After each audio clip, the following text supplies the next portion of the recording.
السلام علیکم ویورز، آج جو ہم ناول ریڈ کریں گے اس کا نام ہے قمر یاقوت، جسے تحریر کیا ہے بنت انصاری نے۔ ڈسکرپشن: یہ ایک روڈ ہیروئن اور انوسینٹ ہیرو کی کھٹی مٹی سی داستان ہے، 8 دوستوں کی دوستی کی داستان۔ رات کا پچھلا پہر تھا، پورے گھر میں خاموشی کا راج تھا۔ معلوم پڑتا تھا کہ ہر کوئی سو رہا ہے، ایسے میں ایک کمرے سے ہلکی ہلکی روشنی آ رہی تھی۔ اندر بیٹھے تینوں نفوس لیپ ٹاپ پر کوئی ایکشن مووی دیکھ رہے تھے۔ اچانک ہی کچن سے ایک دلخراش چیخ گونجی۔ وہ تینوں اٹھ کر کچن کی جانب بھاگے۔ وہ کچن میں آئے تو ایک لڑکا کچن کی سلیب پہ کھڑا تھا اور نیچے زمین پر ایک کاکروچ بڑی شان و شوکت سے بیٹھا تھا۔ ان تینوں کو سمجھنے میں چند لمحے لگے، اور جب سمجھ گئے تو ان میں سے ایک بڑھا اور کاکروچ کو اپنی جوتی سے مسل کر جاں بحق کر دیا۔ جب سلیب پر کھڑے شخص کو یقین آ گیا کہ وہ کاکروچ اپنی آخری سانس لے چکا ہے تو وہ سلیب سے نیچے اترا۔ اب اس نے ان تینوں کے چہرے دیکھے۔ وہ تینوں اسے خونخوار نظروں سے دیکھ رہے تھے۔ جیسے بس میں ہوتا تو کاکروچ کی جگہ اسے جوتوں سے مسل دیتے۔ او بھائی، تو کب ان سب حشرات الارض سے ڈرنا چھوڑے گا؟ 21 سال کا مرد ہے تو، خدا را مردوں والی حرکتیں بھی کر لیا کر۔ اذان نے آخری بات ہاتھ جوڑ کر کہی۔ نہ بھائی نہ، یہ نہیں سدھرنے والا۔ پتہ نہیں کب یہ ان سے ڈرنا چھوڑے گا۔ احد نے اسے تعصب سے دیکھتے ہوئے کہا۔ مجھے تو کبھی کبھی شک ہوتا ہے کہ 21 سال کا نہیں بلکہ 8 سال کا بچہ ہے۔ برہان نے بھی اپنا حصہ ڈالا۔ ہاں ہاں، تم سب سنا لو مجھے، وہ تھا اتنا خوفناک کہ میں چیخ اٹھا۔ شاہزین نے اپنی صفائی دی۔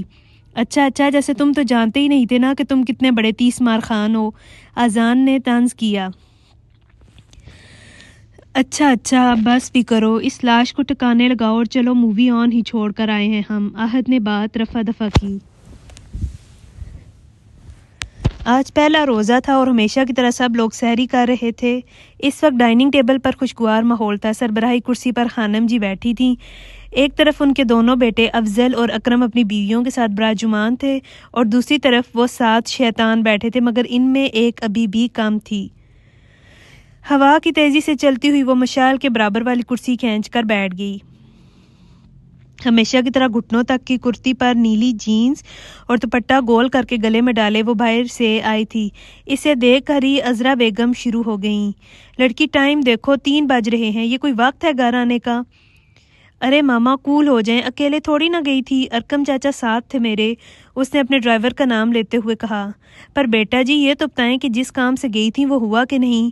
افضل نے اپنی بیگم کے کچھ بولنے سے پہلے ہی اس سے پوچھا۔ ارے بابا، ماہ ناز کوئی کام کرے اور وہ نہ ہو، ایسا کبھی ہو ہی نہیں سکتا، اس نے ایک ادا سے اپنے بال جھٹکے تھے۔ تو پھر کب ٹریٹ دے رہی ہو ماہ ناز؟ مشائل ان سب میں پہلی بار بولی تھی۔ یہ آگ ہی نہ صدا کی بھوکی، اسے چاہے جتنا بھی کھانے کو دے دو، اس نے ہمیشہ اور 2 کے نعرے لگانے ہیں۔ فرحاد نے مشعل پر چوٹ کی جو سحری سے آدھے گھنٹے پہلے آیا تھا۔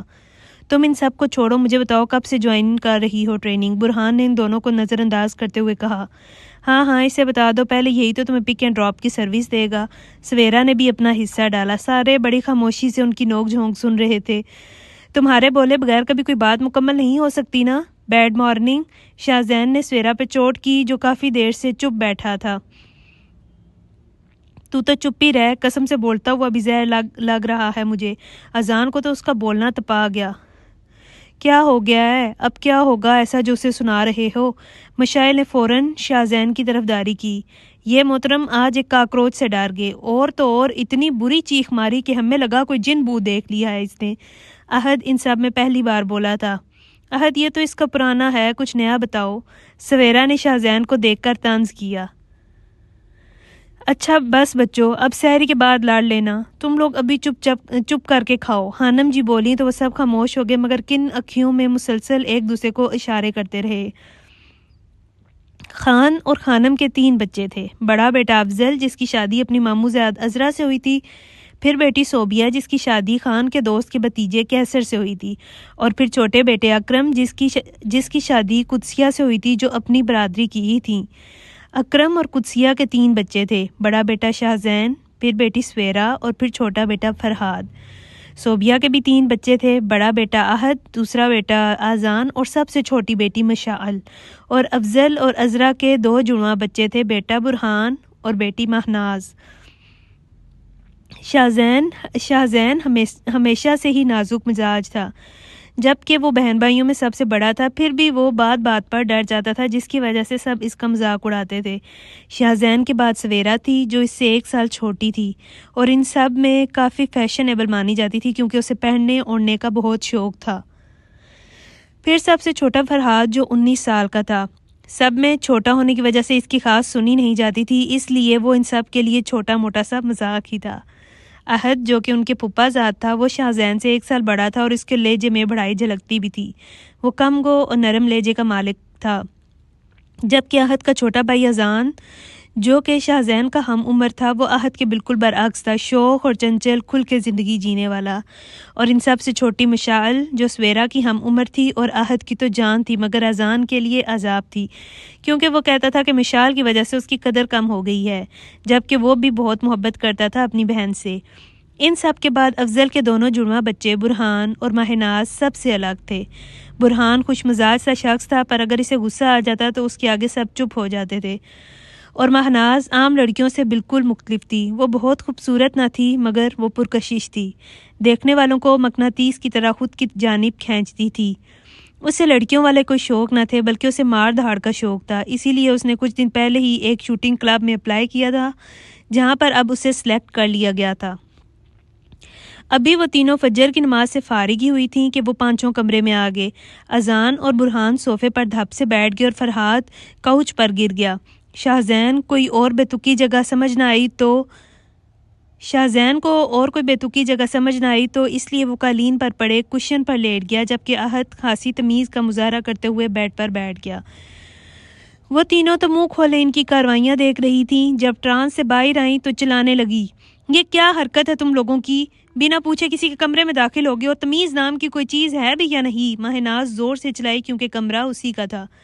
رہنے تو ناز، تم بھی کن سے تمیز کی توقع رکھ رہی ہو؟ مشعل نے اس کے جواب میں کہا، اگر تم لوگ ہمیں شرمندہ کرنا چاہتی ہو تو کان کھول کے سن لو، شرم اور ہم اجنبی ہیں۔ برہان نے بہت ہی ڈٹائی سے اس کو جواب دیا، پتہ ہے ہمیں کہ تم لوگ پیدائشی بے شرم ہو، مگر یہ صبح صبح یہاں آنے کی وجہ جان سکتے ہیں ہم؟ سویرا نے کمر پر ہاتھ رکھ کے پوچھا۔ وہ کیا ہے نا بیڈ مارننگ، کہ اتنے دنوں بعد ہم ملے ہیں تو کیوں نہ آج کچھ نیا کریں؟ سارے لڑکے سویرا کو بیڈ مارننگ بولتے تھے، اس لیے اذان نے بھی اسے ایسے ہی مخاطب کیا۔ کیا مطلب ہے تم لوگوں کا؟ اب کی بار ماہناز نے سیریس ہو کر پوچھا۔ مطلب صاف سا ہے، کیوں نہ ٹروتھ اور ڈیئر کھیلیں؟ شاہزین نے فوراً سے جواب دیا۔ آئیڈیا تو اچھا ہے، مگر یہاں نہیں بلکہ لاؤنج میں، کیونکہ پھر تم سب نے بیڈ شیٹ خراب کر دینی ہے، ماہناز منہ بنا کر بولی۔ سب نے اس کی بات پر اتفاق کیا اور باہر کی طرف آ گئے۔ اب منظر کچھ یوں تھا کہ وہ آٹھوں لاؤنج کے بیچ گول دائرے بنا بیٹھے تھے اور ان کے درمیان ایک پیپسی کی خالی بوتل تھی۔ سب سے پہلے بوتل گھومنے پر وہ بوتل شاہزین کی طرف رکی، جس پر اس نے ان سب کی شکلیں دیکھی جن پر صاف واضح تھا کہ وہ پھنس گیا ہے۔ اس نے فوراً سے ڈیئر پک کر لیا۔ اب وہ ساتوں سوچ میں پڑ گئے۔ کچھ سوچنے کے بعد فرحاد نے ماہناز کے کان میں کچھ بولا۔ جواباً وہ ہولے سے مسکرائی اور آگے کو ہوئی۔ یہ احد کے لیے خطرے کی گھنٹی تھی۔ تو شاہزین، تمہارا ڈیر یہ ہے کہ تم ایک چپکلی مارو گے۔ یہ کوئی خاص بات نہ تھی، مگر شاہزین کے سر پر بجلی سی گری۔ اب اسے اپنی چوائس پر صدمہ تھا۔ میں نہیں کھیل رہا یار، تم کوئی اور ڈیر دے دو، مگر یہ نہیں پلیز۔ وہ تو جیسے رونے والا تھا۔ تم ہر بار یہی چیٹنگ کرتے ہو، پر آج نہیں، آج تو تمہیں ڈیر کمپلیٹ کرنا ہی ہوگا۔ مشعل نے اسے فوراً ٹوکا۔ اب کیا تھا؟ شاہزین کو ایک ہاتھ سے برہان نے پکڑا ہوا تھا، جبکہ دوسرے ہاتھ یزدان کی گرفت میں تھا، اور شاہزین صرف دعائیں کر رہا تھا کہ کسی طرح وہ بچ جائے۔ اور یہ ماہناز ہٹلر کی طرح ایک چپکلی دم سے پکڑے ہوئے لائی اور شاہزین کے سامنے کر دی۔ پھر کیا تھا؟ شاہزین صاحب کسی ناول ہیروئن کی طرح برہان کو اپنا ہیرو سمجھتے ہوئے اس کی باہوں میں جھول گئے۔ پہلے تو تم لوگ یہ بتاؤ کہ یہ فضول مشورہ تھا کس کا؟ جانتے ہو نا تم سب کہ وہ کتنا ڈرتا ہے ان سب سے۔ اب خانم جی کے آگے ان ساتوں کی حاضری تھی، کیونکہ شاہزین ہمیشہ سے ہی خانم جی کو عزیز تھا، جس کی 2 وجوہات تھیں۔ ایک تو وہ اس گھر کا سب سے بڑا پوتا تھا، اور دوسری یہ کہ بچپن سے ہی ڈرپوک اور نازک تھا۔ دادو، ہم تو بس گیم کھیل رہے تھے، تو فرحاد نے یہ آئیڈیا دے دیا۔ ماہناز دنیا جہاں کی معصومیت چہرے پر سجائے بولی، اور اس کی بات پر تو فرحاد کو سانپ سونگ گیا۔ ہاں تو بتاؤ فرحاد میاں کہ تمہیں اپنے بھائی کے ساتھ یہ سب کرتے ہوئے شرم نہ آئی؟ اب توپ کا منہ فرحاد کی جانب تھا۔ دادو معاف کر دینا، ہمیں تھوڑی نہ پتا تھا کہ وہ واقعی میں ڈر جائے گا، ورنہ ہم کبھی ایسا کرتے ہی نہ۔ وہ سب واقعی میں شرمندہ تھے۔ تم لوگوں کی اس بے وقوفی کی وجہ سے خدا نہ خواستہ میرے بچے کو کچھ ہو جاتا تو؟ ہاں وہی تو ان کا بچہ ہے، ہم تو ستیلے ہیں نا، مشال نے سویرا کے کان میں بولا، پر آواز اتنی تھی کہ خانم جی تک بخوبی پہنچ گئی۔ ہاں تو تم لوگوں کی جو حرکتیں ہیں نا، اس کے بعد تم لوگ بچے کہیں سے نہیں لگتے۔ خانم جی کا اگلا نشانہ مشال بن چکی تھی۔ سوری نا نانو، ہم لوگ شاہ زین سے بھی سوری کر لیں گے، اذان نے بیچارگی سے بولا۔ وہ تو تم لوگوں کو کرنا ہی پڑے گا، مگر آئندہ ایسا واہیات مذاق کسی نے بھی کیا تو اچھا نہیں ہوگا۔ خانم جی نے انہیں لاسٹ وارننگ دی، جس پر ان سب نے ہاں میں سر ہلایا اور موقع ملتے ہی وہاں سے بھاگ گئے۔ اس کی آنکھ کھلی تو وہ کمرے میں لیٹا ہوا تھا اور اس کے گرد وہ ساتوں بیٹھے اس پر جھکے ہوئے تھے جیسے وہ کوئی عجوبہ ہو۔ وہ انہیں دیکھتے ہی فوراً سے اٹھ بیٹھا۔ کیوں آئے ہو تم سب یہاں؟ دفع ہو جاؤ میری نظروں کے سامنے سے، بہتر ہوگا۔ شاہ زین کو تو مانو تپ چڑھی ہوئی تھی۔ کیا ہو گیا جگر؟ سوری نا یار، ہو گئی غلطی، اب معاف کر دینا ہمیں۔ برہان اسے بچوں کی طرح بہلا رہا تھا، جس پر مشائل کھی کر رہی تھی۔ تم تو پہلی فرصت میں دانت اندر کرو اپنے، شاہ زین نے مشال کو جھڑکا۔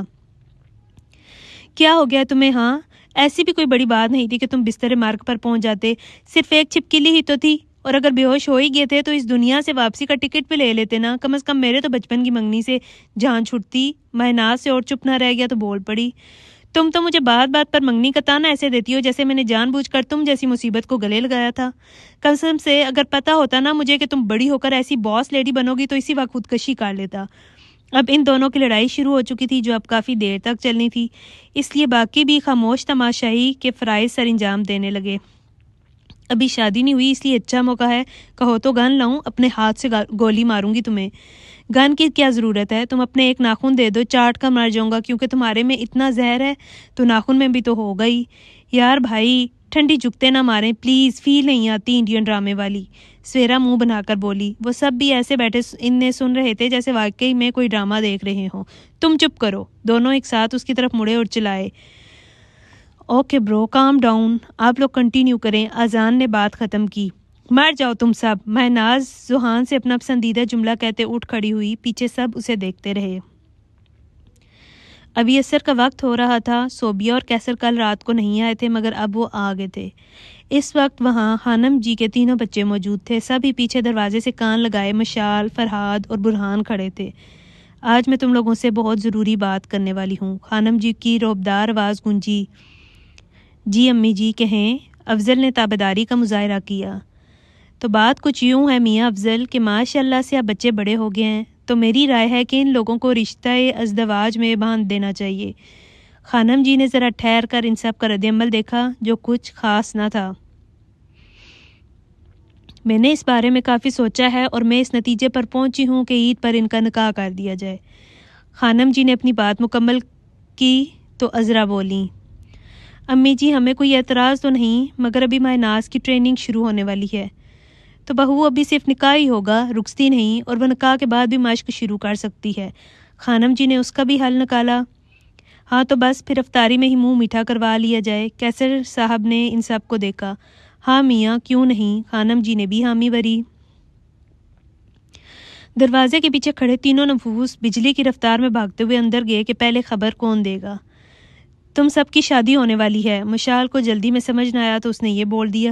سچی؟ کب؟ ترسے ہوئے اذان کا چہرہ کھل اٹھا۔ ابے بھائی سب کی نہیں ہو رہی، خوش نہ ہو، برہان نے اس کے سر پہ بم پھوڑا۔ ہاں بلکہ مہناز اور شاہ زین، احد اور سویرا کی ہو رہی ہے۔ ایک طرف احد کے چہرے پر ہلکی سی مسکراہٹ آئی اور سویرا نے شرمانے کی ناکام ایکٹنگ کرتے ہوئے دوپٹے کا کونا دانتوں میں پھنسا لیا، جبکہ دوسری طرف شاہ زین شوق کی حالت میں کھڑا تھا اور مہناز کا چہرہ لال ہو رہا تھا۔ شرم سے نہیں، غصے سے۔ میں بھی جا کر بابا سے بات کرتی ہوں، وہ ایسا کیسے کر سکتے ہیں؟ مہناز باہر کی طرف بڑھی تو برہان نے اسے کندھے سے پکڑ کر روک دیا۔ ارے میری بہن، یہ فیصلہ دادو نے لیا ہے اور عید پر تم لوگوں کا بس نکاح ہے، شادی نہیں۔ مگر برہان، میں اس گدھے سے کبھی شادی نہیں کروں گی۔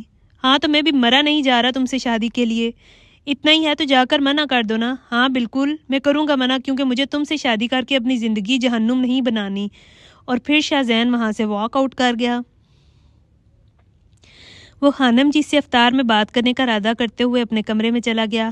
آخر کیوں میرے گھر والے مجھے اس چڑیل کے ساتھ باندھنا چاہتے ہیں؟ اتنی بری ہے وہ، اور اوپر سے ہٹلر بھی۔ پھر بھی پتہ نہیں کیوں ماما بابا گھر کا سکون برباد کرنا چاہتے ہیں۔ وہ بند کمرے میں بیٹھا خود سے باتیں کر رہا تھا۔ میں ہرگز نہیں کروں گا شادی اس سے۔ مجھے اپنی زندگی برباد کرنے کا کوئی شوق نہیں ہے، پر صرف میں ہی کیوں منع کروں؟ منع ہم دونوں کو کرنا ہوگا، ورنہ وہ ڈائن سب کے سامنے معصوم بن جائے گی، اور میں ایسا نہیں ہونے دوں گا۔ ہاں میں اس سے بات کروں گا۔ خود سے ہی ساری بات کر کے خود سے ہی فیصلہ کرتے اٹھا اور کچن کی طرف چل دیا، کیونکہ افطاری میں 1 گھنٹہ باقی تھا اور مہناز اس وقت کچن میں پائی جاتی تھی۔ مہناز ادھر آؤ، ذرا کام ہے، اس نے کچن کے دروازے پر کھڑے ہو کر ہی کہا۔ کچن میں اس وقت ساری عورتیں اور لڑکیاں موجود تھیں۔ اچھا آ رہی ہوں، شاہ زین نے اتنے پیار اور تمیز سے اسے بلایا تھا کہ مہناز کو یقین نہیں آیا تھا، پر اب مہناز کے جواب پر وہاں پر موجود کسی کو بھی یقین نہیں آیا تھا کہ شاہ زین اور مہناز اتنے امن سے بات کر رہے ہیں۔ مہناز شاہ زین کے کمرے میں آئی تو شاہ زین کھڑکی کی طرف منہ کر کے کھڑا تھا۔ مہناز کے جانے پر وہ پلٹا تو مہناز نے سوالیہ انداز میں آبرو چکائی۔ جواباً شاہ زین نے اسے صوفے پر بیٹھنے کا اشارہ کیا۔ وہ صوفے پر بیٹھ گئی تو شاہ زین بھی عین اس کے سامنے آ کر بیٹھ گیا۔ میں نے تمہیں بہت ضروری بات کرنے کے لیے بلایا ہے، امید ہے تم میری بات کو سمجھو گی اور اوور ریئیکٹ نہیں کرو گی۔ مہناز تو بس شاہ زین کے شیریں ٹپکتے رویے پر حیران تھی۔ بات یہ ہے کہ نہ تو تم یہ شادی کرنا چاہتی ہو اور نہ ہی میں۔ بچپن کی منگنی محض ہمارے گھر والوں کی غلطی تھی، مگر بھلا ہم کیوں اس کی سزا بھگتیں؟ ہم دونوں ایک ساتھ کبھی خوش نہیں رہ سکتے، کیونکہ ہم بالکل مختلف ہیں۔ یہ کہنا بہتر رہے گا کہ تم کھلے آسمان میں پرواز کرنے والی لڑکی ہو اور میں زمین پر چلنے سے بھی ڈرتا ہوں۔ اس لیے میں چاہتا ہوں کہ ہم دونوں ہی اس رشتے سے انکار کر دیں، اور مجھے یقین ہے کہ ہمارے گھر والے ہمیں سمجھیں گے۔ اس نے بات ختم کرنے کے بعد مہناز کو دیکھا جو سر جھکائے بیٹھی تھی، پھر اس نے بولنا شروع کیا۔ تم ٹھیک کہہ رہے ہو شاہ زین، ہمارے آگے کوئی مستقبل نہیں۔ تم اچھے ہو، بلکہ بہت اچھے ہو، پر تمہاری عادت جو مجھے پسند نہیں، وہ بس یہی ہے کہ تم ہر چیز سے ڈر جاتے ہو، سہم جاتے ہو، اور میں نے اپنے لائف پارٹنر کو کبھی ایسا نہیں سوچا۔ میں چاہتی ہوں کہ میری زندگی میں آنے والا شخص میرے جیسا ہو، میرے ہر وقت میں میرے ساتھ کھڑا ہو، اسے دنیا کی فکر نہ ہو۔ تم ایسے نہیں ہو۔ صحیح کہا تم نے، میں کھلے آسمان میں پرواز کرنے والی لڑکی ہوں، اور تم زمین پر چلنے سے بھی ڈرتے ہو۔ اگر تم میں یہ خوبی ہوتی کہ تم میرے شانہ بشانہ کھڑے ہو کر لڑنے کی طاقت ہوتی تو میں کبھی بھی شادی سے انکار نہ کرتی۔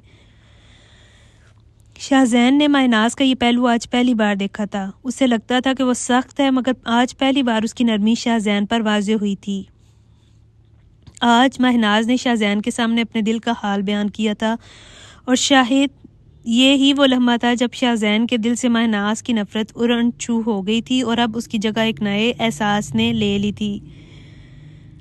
ہاں وہی جسے بڑے بزرگ محبت کا نام دیتے ہیں۔ مہناز نے کچھ پل بعد نظریں اٹھا کر دیکھا تو شاہ زین اسے ہی دیکھ رہا تھا۔ اسے لگا کہ شاہ زین کو برا لگا ہے، اس لیے وہ وہاں سے اٹھ کر چلی گئی۔ ہاں اس نے معافی نہیں مانگی تھی، کیونکہ مہناز کبھی معافی نہیں مانگتی تھی۔ افطار کا وقت تھا، گھر کے تمام افراد موجود تھے۔ ہمیشہ کی طرح آج بھی وہی ادھم مچا ہوا تھا، مگر ایک تبدیلی یہ تھی کہ آج مہناز اور شاہ زین خاموش تھے۔ سب نے یہ بات نوٹ کی تھی، مگر کچھ کہا نہیں۔ اذان کی آواز پر روزہ کھولا گیا۔ کچھ دیر بعد خانم جی نے سب کو اپنی طرف متوجہ کیا۔ مجھے تم سب کو ایک اطلاع دینی ہے۔ ان کی بات پر سب ان کی طرف متوجہ ہوئے۔ سب کی توجہ پا کر انہوں نے کہنا شروع کیا۔ عید کے پہلے دن احد کا سویرا سے اور مہناز کا شاہ زین سے نکاح ہے۔ وہ سب تو پہلے سے ہی جانتے تھے، مگر خانم جی کے سامنے ایکٹنگ بھی تو کرنی تھی، اس لیے ایک دوسرے کو مبارکباد دینے لگے۔ احد مسکراتا ہوا سویرا کو دیکھ رہا تھا، جو کہ اب سچ میں شرما رہی تھی، جبکہ مہناز اور شاہ زین نے کوئی رسپانس نہیں دیا تھا، بلکہ لا تعلق سے کھانے میں مگن تھے۔ تو احد اور سویرا تم دونوں کو کوئی اعتراض؟ ویسے تو میں جانتی تھی کہ انہیں کوئی مسئلہ نہیں ہوگا کیونکہ ان کا رشتہ پسند کا تھا، مگر پھر بھی پوچھنا ان کا فرض تھا۔ ویسے تو وہ جانتی تھیں کہ انہیں کوئی مسئلہ نہیں ہوگا کیونکہ ان کا رشتہ پسند کا تھا، مگر پھر بھی پوچھنا ان کا فرض تھا۔ جی نہیں نانو، ہمیں کوئی اعتراض نہیں ہے۔ احد نے ہمیں کا لفظ استعمال کیا کیونکہ وہ جانتا تھا اگر سویرا سے جواب مانگا جائے گا تو وہ عید تک شرماتی ہی رہے گی۔ اچھی بات ہے میاں۔ اور شاہ زین اور مہناز، تم لوگوں کو کوئی اعتراض؟ اب کی بار خانم جی کو امید تھی کہ وہ کچھ بولیں گے۔ دادو جو آپ کو بہتر لگے، ہمارے بارے میں برا تھوڑی نہ سوچ سکتی ہیں آپ۔ شاہ زین نے بھرپور تابعداری کا مظاہرہ کیا۔ جہاں سب لوگ شاکڈ ہوئے وہاں ہی مہناز نے اسے دیکھا۔ لاکھوں سوال اس کی آنکھوں میں ابھرے جنہیں شاہ زین نے نظر انداز کیا۔ اب ہر کوئی منہ میٹھا کر رہا تھا، سب بہت خوش تھے اور وہ انکار نہیں کر سکتی تھی، وہ انہیں ناامید نہیں کر سکتی تھی، اس لیے خاموشی سے اٹھی اور اپنے کمرے میں چلی گئی۔ شاہ زین کی نظروں نے اس کا دور تک پیچھا کیا۔ رات کے 9 بج رہے تھے، مہناز ابھی تک کمرے سے باہر نہیں آئی تھی۔ ہر کوئی پریشان تھا مگر ظاہر نہیں کر رہا تھا۔ شاہ زین اس کے پاس جانا چاہتا تھا، اس سے بات کرنا چاہتا تھا، مگر اسے ڈر تھا کہ کہیں وہ اس کے سر پہ کچھ مار ہی نہ دے۔ پر جب اتنی دیر ہوگی تو وہ اس کے کمرے کی طرف بڑھا، ہلکے سے دروازہ کھٹکھٹایا۔ غیر متوقع طور پر دروازہ کھلا ہوا تھا۔ وہ اندر آیا تو مہناز ڈریسنگ کے پاس کھڑی خود کو شیشے میں دیکھ رہی تھی۔ شاہ زین کی موجودگی کا احساس ہوا تو پلٹی اور ایک تھپڑ اس کے منہ پہ دے مارا۔ شاہ زین اچانک حملے کے لیے تیار نہ تھا، اس لیے لڑکھڑا گیا۔ یہ کیا کر رہی ہو مہناز؟ پاگل ہو کیا؟ شاہ زین خود کو بچاتے ہوئے بولا۔ تم مجھے یہ بتاؤ کہ تم نے انکار کیوں نہیں کیا؟ ہاں بولو۔ مہناز اب کینچی دے کر اسے ڈرا رہی تھی۔ ارے میری ماں، پہلے تم یہ کینچی تو نیچے کرو۔ شاہ زین اس کے ہاتھ سے کینچی چھیننے کی کوشش کر رہا تھا۔ شاہ زین، تم نے منع کیوں نہیں کیا شادی سے؟ کیونکہ میں تم سے محبت کرتا ہوں۔ اتنا سادہ اظہار محبت، اگر کوئی اور لڑکی ہوتی تو اسی وقت ہاں کر دیتی، مگر وہ بھی مہناز تھی۔ پر میں تم سے نفرت کرتی ہوں، اتنی نفرت جتنی کوئی کسی سے نہیں کرتا۔ شاہ زین نے مسکرا کر سر جھٹکا۔ اسے یہی امید تھی۔ یہ تمہاری اپنی مرضی ہے، میں تمہارے ساتھ زبردستی نہیں کر سکتا، مگر وعدہ کرتا ہوں کہ ہمارے نکاح سے پہلے تمہیں امپریس کر دوں گا۔ شاہ زین کی مسکراہٹ ابھی بھی موجود تھی۔ تو پھر دیکھتے ہیں مسٹر شاہ زین کہ تم مجھے ان 29 دنوں میں راضی کر پاتے ہو یا نہیں۔ اگر میں امپریس ہوگی تو خوشی خوشی نکاح کر لوں گی، ورنہ میں پھر خود ہی انکار کر دوں گی۔ مہناز نے بھی چیلنج ایکسیپٹ کیا۔ اب باہر چلو اور کھانا کھاؤ۔ شاہ زین نے اس کا ہاتھ پکڑا اور اسے باہر لے آیا۔ آج 11واں روزہ تھا۔ مہناز اپنے کمرے میں تھی۔ ان 10 دنوں میں اس کا اور شاہ زین کا سامنا صرف سحری اور افطاری پر ہی ہوتا تھا، ورنہ مہناز اپنے کمرے میں ہی رہتی تھی اور شاہ زین بھی مصروف رہتا تھا۔ ابھی بھی وہ ٹیرس پر کھڑی تھی کہ برہان کمرے میں آیا۔ مہناز کو نہ پتہ چلا کہ وہ کمرے میں موجود ہے۔ اس نے آہستہ سے اس کے کندھے پہ ہاتھ رکھا۔ وہ بغیر چونکے پیچھے مڑی۔ کدھر گم ہو؟ میں کب سے یہاں کھڑا ہوں، تمہیں اندازہ ہی نہیں؟ برہان نے اس کا جائزہ لیتے ہوئے پوچھا۔ کچھ نہیں یار، بس ویسے ہی۔ تم بتاؤ، کوئی کام تھا؟ اس نے بات بدلنی چاہی۔ ہاں، وہ میرے لیے کافی بنا دو پلیز۔ اچھا، میں بنا دیتی ہوں۔ برہان چلا گیا۔ پیچھے وہ دوبارہ سے سوچوں میں گم ہو گئی۔ اس کے دل میں شاہ زین کے لیے محبت نہیں تھی تو اب نفرت بھی نہیں تھی۔ وہ روز اس کا انتظار کرتی تھی کہ وہ شاید آئے گا اور اسے رشتے کے لیے راضی کرے گا، مگر اب اسے یہ انتظار بھی میں نہیں لگتا تھا۔ ڈر گیا ہوگا، یہ وہ جملہ تھا جسے وہ اس کے نہ آنے کا جواز بناتی تھی۔ دن بہ دن اس کی امید ٹوٹتی جاتی تھی۔ رمضان کا آخری عشرہ چل رہا تھا۔ آج مشعل اور اذان افطار کے وقت خانم جی کے پاس موجود تھے۔ ارے اذان میاں، احد بیٹا کیوں نہیں آیا؟ خانم جی نے اذان سے پوچھا۔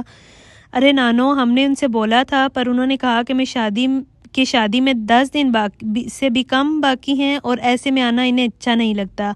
جواب اذان کی جگہ مشعل نے دیا تھا۔ جہاں پانی پیتے ہوئے فرحات کو ٹھٹکا لگا تھا، وہیں سویرا کے گال شرم سے لال ہو چکے تھے۔ ارے تو کیا ہوا بیٹا؟ مہناز اور شاہ زین کا بھی تو سامنا ہو رہا ہے نا، اور پھر تم لوگ ماموزاد بھی تو ہو۔ فرحات، اسے کال کرو اور بلاؤ اسے۔ فرحات نے ان کی بات پر عمل کرتے ہوئے اسے کال ملائی۔ بات کرنے کے انداز سے لگ رہا تھا کہ وہ آ رہا ہے، پھر کال کاٹ دی گئی۔ افطار خوشگوار ماحول میں ہوا تھا۔ مہناز مغرب کی نماز پڑھ کر فارغ ہوئی تو مشعل بھاگتے ہوئے اس کے پاس آئی۔ وہ مہناز، جلدی چلو باہر شاہ زین۔ اتنی بات سنتے ہی مہناز کمرے سے بھاگی اور باہر لاؤنج کی طرف آئی۔ سامنے کا منظر دیکھ کر اس کے پیروں کے نیچے سے زمین کھسک گئی تھی۔ یہ کیا؟ شاہ زین ایک چپکلی کو دم سے پکڑے ہلا رہا تھا اور پھر دوسرے ہاتھ میں موجود لال بیگ کے پر سے کھیل رہا تھا۔ بس یوں ہی نیچے پاؤں کے پاس ایک کتا بھی بیٹھا تھا جو اپنی زبان سے اس کا پاؤں چاٹ رہا تھا۔ ماہناز تو جوں کی توں رہ گئی۔ کیا ہوا؟ ہوگی نا امپریس؟ اب بتاؤ منظور ہے رشتہ؟ شاہزین ہمیشہ کی طرح مسکراہٹ لبوں پہ سجائے بولا۔ ماہناز ابھی تک شاکڈ تھی۔ میں تم سے شادی کے لیے تیار ہوں۔ اور کیا بس؟ ماہناز نے ہاں کر دی۔ وہاں موجود سب نے ہوٹنگ شروع کر دی، اس سے بے خبر کہ ان میں سویرا اور آہت موجود نہیں۔ اب یہ باقی کے دونوں کہاں ہیں؟ بھاگو! فرحات نے انہیں یاد دلایا تو وہ سارے لان کے پچھلے حصے کی طرف بھاگے۔ وہ جانتے تھے کہ رومیو جولیٹ وہیں موجود ہوں گے۔ اب وہاں صرف شاہزین اور ماہناز موجود تھے۔ ایک طویل خاموشی کے بعد ماہناز بولی، تمہیں پسند نہیں تھی؟ پھر ہاں کیوں کی تھی؟ یہ سوال ماہناز کافی دنوں سے پوچھنا چاہتی تھی۔ میں نے قمر یاقوت دیکھ لیا تھا۔ وہ مار دینے والی مسکراہٹ قائم تھی۔ قمر یاقوت مطلب؟ اس نے ناسمجھی سے پوچھا۔ مطلب پوشیدہ چاند، وہ چاند جو میں نے کبھی نہیں دیکھا تھا، وہ دیکھ لیا تو مجھے محبت ہو گئی اس سے۔ جس دن ہمارے رشتے کی بات ہوئی، جب میں نے تمہیں کمرے میں بلایا، جب ہم نے بنا لڑے بات کی، اس دن میں نے تمہارے اندر کا قمر یاقوت دیکھا اور میں اپنا دل ہار بیٹھا۔ وہ الفاظ نہیں تھے، شاہزین کی محبت کا سحر تھا جو ماہناز پر طاری ہو گیا۔ تو پھر آج ماہناز بھی یہ اعتراف کرتی ہے کہ اسے شاہزین سے محبت ہے۔ اس کے جوابی اظہار پر شاہزین دنگ رہ گیا۔ اسے خود کی طرف دیکھتا پا کر ماہناز نے شرم سے پلکیں چکا لی اور وہاں سے بھاگی۔ پیچھے شاہزین سر جھٹک کر مسکرا دیا۔ مشال جلدی تیار ہو یار، تمہارا نکاح نہیں ہے۔ سویرا اور ماہناز کب سے اس کے سر پہ کھڑے اسے کوس رہی تھی، مگر ان میڈم کی تیاری مکمل ہی نہیں ہو رہی تھی۔ یار مشال، کچھ تو خدا کا خوف کرو، وہ دونوں دلہنے تیار ہیں اور تمہاری تیاری نہیں پوری ہو رہی ہے۔ باہر ان کے ہونے والے شوہروں نے الگ رونا مچا رکھا ہے اور تمہیں اچھی خاصی بدوائیں دے رہے ہیں۔ برہان اندر آتے ہی اس پر شروع ہو گیا۔ کیا ہے یار، ہو گئی ہوں میں تیار، اب چلو، اس نے کرسی سے اٹھتے ہوئے بولا۔ اب وہ تینوں باہر کی طرف چل دیں۔ نکاح کا انتظام الگ الگ ہوا تھا۔ لڑکوں کا نکاح مسجد میں ہوا تھا، لڑکیوں کا نکاح بھی لاؤنج میں ہی ہوا تھا۔ نکاح کے وقت ہر ایک کی آنکھیں نم تھیں، مگر سویرا کے مقابلے ماہناز نے قابو کیا ہوا تھا، کیونکہ اس نے شادی ہو کر بھی اسی گھر میں رہنا تھا۔ نکاح کی تقریب کے بعد چاروں کو لان میں لایا گیا۔ لان میں کافی اچھا انتظام ہوا تھا۔ اتنے بھاری جوڑے اور جیولری پہنے دونوں تھک چکی تھیں، کیونکہ انہیں ان سب کی عادت نہیں تھی، اسی لیے تھوڑی دیر بعد مشال انہیں کمرے میں چھوڑ آئی تھی۔ رات کے 8 بج رہے تھے، سب تھکن کے باعث اپنے اپنے کمرے میں تھے۔ آپ یہاں؟ سویرا کی نظر آہت پر پڑی جو دروازے سے لگا کھڑا تھا۔ ہاں تو کیا نہیں آ سکتا؟ اس نے بدلے میں سوال کیا۔ کوئی دیکھ لے گا تو کیا سوچے گا آہت؟ آپ کو نہیں آنا چاہیے تھا، سویرا خفگی سے بولی۔ میں تو بس تمہیں یہ بتانے آیا تھا کہ تم اس دنیا کی سب سے حسین لڑکی ہو۔ آہت اب اندر آ چکا تھا، اور اگر کبھی مجھ سے زیادہ حسین لڑکی مل گئی تو اب آہت اس کے سامنے کھڑا تھا۔ تو میں اس کا ہاتھ پکڑوں گا، اس کا ماتھا چوموں گا اور اس سے پوچھوں گا کہ تم اپنی ماں سے زیادہ حسین کیسے ہو سکتی ہو۔ آہت نے اس کی ٹھوڑی پکڑ کر ہلائی۔ اچھا بس اب جائیں، اب کوئی دیکھ لے گا۔ سویرا شرما گئی تو اس کا ہاتھ پکڑ کر اسے کمرے سے نکال دیا اور ہنسنے لگی۔ دوسری طرف شاہزین ابھی اپنے کمرے میں آیا تھا۔ تھکاوٹ کے باعث اس نے واسکٹ اتاری اور صوفے پر پھینکی۔ اتنے میں ہی دروازہ کھلنے کی آواز آئی۔ اس نے دروازے کی جانب دیکھا تو ماہناز تھی۔ وہ جیولری اتار چکی تھی اور چہرہ بھی میک اپ سے پاک تھا، بس ابھی بھی نکاح کے جوڑے میں ملبوس تھی۔ تم نے تو آنا تک گوارا نہیں کیا، اس لیے میں نے سوچا کہ خود ہی آ کر تم سے منہ دکھائی مانگ لوں۔ یہ منہ تو میں بچپن سے دیکھ رہا ہوں، اس کی کیا منہ دکھائی؟ بچپن سے دیکھ رہے ہو مگر کزن کی حیثیت سے، آج بیوی کی حیثیت سے دیکھا ہے تو منہ دکھائی تو بنتی ہے، ماہناز نے جواز پیش کیا۔ یہ لو تمہاری منہ دکھائی۔ شاہزین نے دراز سے ایک مخملی ڈبہ نکالا اور اس کی جانب بڑھایا۔ اس کے اندر ایک خوبصورت سا پینڈنٹ تھا۔ ماہناز کو وہ بہت پسند آیا۔ نائس، بہت پیارا ہے یہ، ماہناز نے ستائش سے دیکھتے ہوئے کہا۔ ہاں پر مجھ سے زیادہ نہیں، شاہزین نے اکڑ کر کہا۔ ہاں تم سے پیارا کچھ ہو سکتا ہے کیا؟ ماہناز نے طنز کیا۔ ہاں نہ مجھ سے پیارا ہے میرا قمر یاقوت، جو سب سے حسین ہے۔ شاہزین اس کا ہاتھ پکڑتے ہوئے بولا۔ اب وہ چلتے چلتے ٹیرس کے پاس آ گئے تھے۔ ٹیرس میں رکھے کوچ پر وہ براجمان ہو گئے تو ماہناز نے شاہزین کے کندھے پر سر رکھ دیا۔ شاہزین، عید کا چاند کیوں نہیں دکھ رہا؟ کیونکہ وہ بھی قمر یاقوت ہے۔